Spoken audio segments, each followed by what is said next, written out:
ఏమండి? వచ్చే అన్నయ్య వచ్చేస్తున్నాడు. అసలు విషయం తేలిపోవాలి. జాడిని వదిలిపెట్టండి. ఊరుకుంటే లాభం లేదు.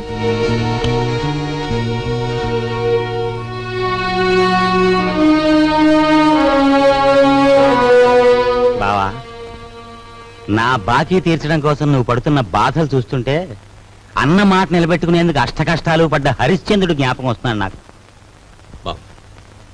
ఎంతకు నువ్వు చెప్పేదేమిటి? ఏముంది, నువ్వు హరిశ్చంద్రుడివి, మా నాన్నేమో విశ్వామిత్రుడు.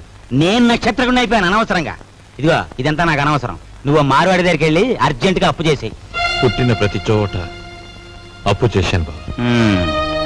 నీ ప్రయత్నాలన్నీ ఫ్లాప్ అయ్యాయి కాబట్టి ఓ సూపర్ హిట్ ఐడియా చెప్తాను. ఏమిటి? దీనికి ఆడియన్స్ అంతా కావాలి. అత్తయ్య, అక్కయ్య, నా ఓన్ వైఫ్ సావిత్రి, ఓయ్ మేనల్లుడు, ఆడియన్స్ మొత్తం వచ్చేయండి. కమాన్. బావ కష్టాలన్నీ గట్టెక్కిపోవడానికి నేను 70mm ఐడియా ఇస్తున్నాను. అందరూ జాగ్రత్తగా వినండి. పెద్దాపురం బసవయ్య గారి అమ్మాయిని మన రాజుకిచ్చి పెళ్లి చేసేస్తే వాళ్ళు భారీ ఎత్తున కట్నం ఇస్తారు. దాంతో ముందు నా కట్నం బాకీ తీర్చేయచ్చు. మన సరస్వతి పెళ్లి చేసేయచ్చు. మిగిలిన బ్యాలెన్స్ డబ్బుతో ఓ కిళ్ళి కొట్టు పెట్టుకోవచ్చు. కాకపోతే ఏంటంటే ఆ అమ్మాయికి ఓ కన్ను గుడ్డి, ఓ కాలు కుంటి. వెధవ సలహాలు ఒక నోరు మూసుకో. మా రక్తం ఓడ్చైనా సరే నీ కట్టిన డబ్బులు సెటిల్ చేస్తాం. అంతవరకు తేరగా తింటూ కూర్చో. అంతేగాని ఇంకెప్పుడు ఇలాంటి పిచ్చి పిచ్చి సలహాలు మాత్రం ఇవ్వకు. జాగ్రత్త. ఏమిటన్నయ్యా, మనిషి అంత మనిషి మీ బావను పట్టుకొని వాడంతంత మాట్లాడుతుంటే నువ్వు చూస్తూ ఊరుకుంటావా? ఓరే, పెద్దంతరం చిన్నంతరం లేకుండా ఇంటి అల్లుండి పట్టుకుని అట్ట ఎత్తి పొదేస్తే ఆడి కాస్త గడ్డి పెట్టలేవు. లలిత, ఎండలో అలసిపోయి వచ్చాడు, వెళ్ళి వాడికి అన్నం పెట్టు. అమ్మో అమ్మో, అయ్యో.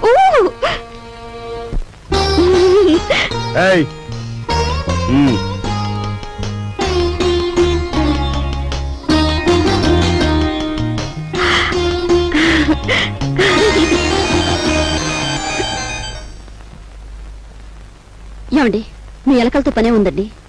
వాళ్ళు ఇంత అవమానించిన తర్వాత ఇంకా ఇక్కడ ఎందుకండి? పదండి పోదాం. ఈ అవమానం నా ఒక్కడిది కాదు. ఆంధ్ర సీడెడ్ నైజాం ఏరియాల్లో అత్తవారిళ్లలో సెటిల్ అయిపోయిన అల్లుళ్ళందరిదీను. అసలు నన్ను అవమానించిన రాజుగాడు కాదే, మీ అన్నయ్య. ద్రౌపదీదేవి చీరల్ని దుశ్శాసనుడు లాగాడు, కానీ తప్పు వాడిది కాదు, వాడికి ఆర్డర్ వేసిన దుర్యోధనుడిది.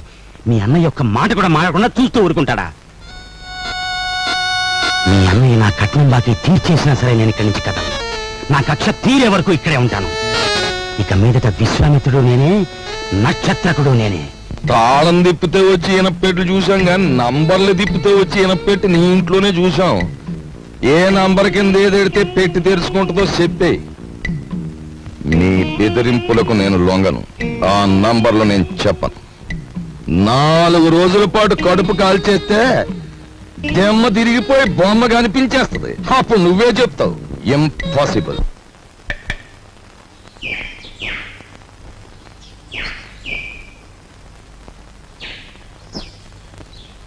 ఈ కుండంతా 4 రూపాయలమ్మా. 40 పైసల కుండ 4 రూపాయలా? ఇదేం బంగారం కుండ? ఆయన తొక్కేది మట్టా బంగారమా? ఇంతైతే ఎవరు కొంటారు? వద్దులే, వస్తా. కుమ్మర్రామన్న దగ్గర నీ ఉద్యోగం ఏమిటట?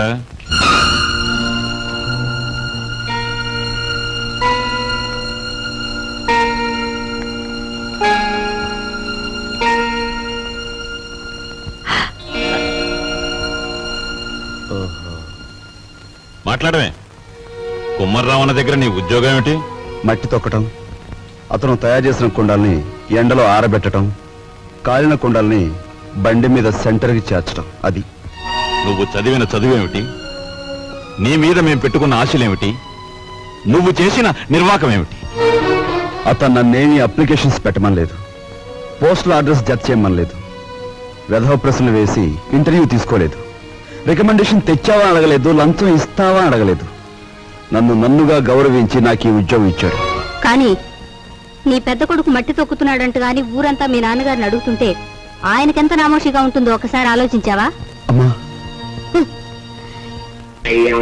ఎటువంటి వంశంలో పుట్టాడు, ఎటువంటి మహారాజుకు మనవడని పెంచుకున్నాడు.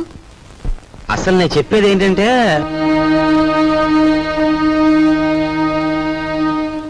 ఇలాంటి అప్రదిష్ట పనులకు తలపెడితే ఈ ఇంట్లో ఇంకా పెళ్లి కావాల్సిన పిల్లలు ఉన్నారు.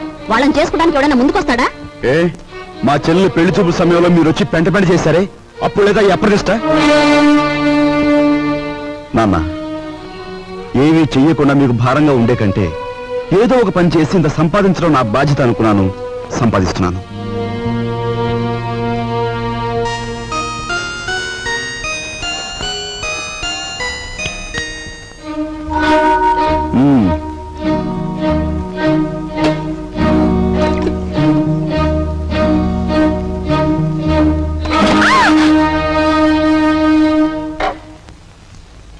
అక్కడ మట్టి తొక్కుతున్నట్టు ఇంట్లో ఎందుకు చెప్పు?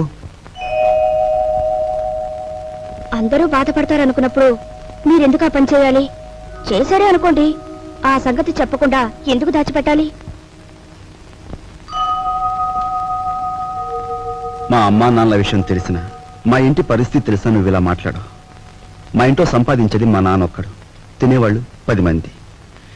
ఆయన సంపాదించే ప్రతి రూపాయి వెనుక ఆయన పడే కష్టం ఆవేదన నాకు తెలుసు కాబట్టి ఆయనకి ఈ విషయం తెలియకుండా దాచిపెట్టాను.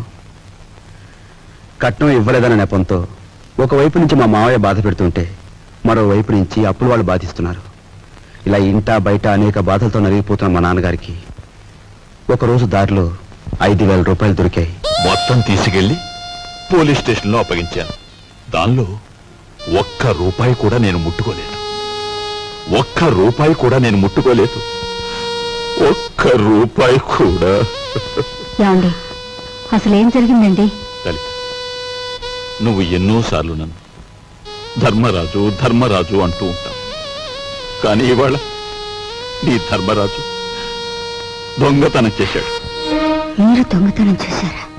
అవును లలిత, అందులో 10 రూపాయలు కాజేశాను. ఏమండి, ఎందుకు తెలుసా? మన అబ్బాయి ఉద్యోగానికి అప్లికేషన్ పెట్టడానికి. ఎన్నడూ రాని ఉద్యోగం ఈసారైనా వస్తుందేమోనన్న ఆశ. లలిత, ఇంకెప్పుడు నన్ను ధర్మరాజు అని పిలవకు. లేదండి, ఇప్పుడు మీరు నిజంగా ధర్మరాజు. అశ్వత్థామాత కుంజరహ అని ధర్మరాజు అంతటి వాడు అబద్ధం ఆడాడు. అది ఆపద్ధర్మం లలిత. ఇది ఆపద్ధర్మమేనండి. మన బిడ్డ కోసం మీరు చేసింది ఆపద్ధర్మమే.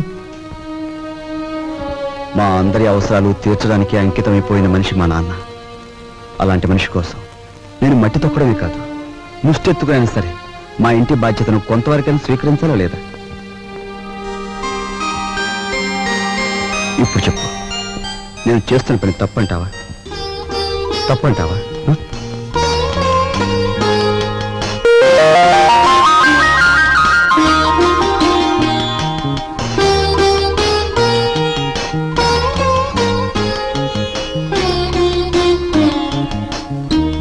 ఆ విధముగా రామలక్ష్మణులు అడవికి బయలుదేరిన వారు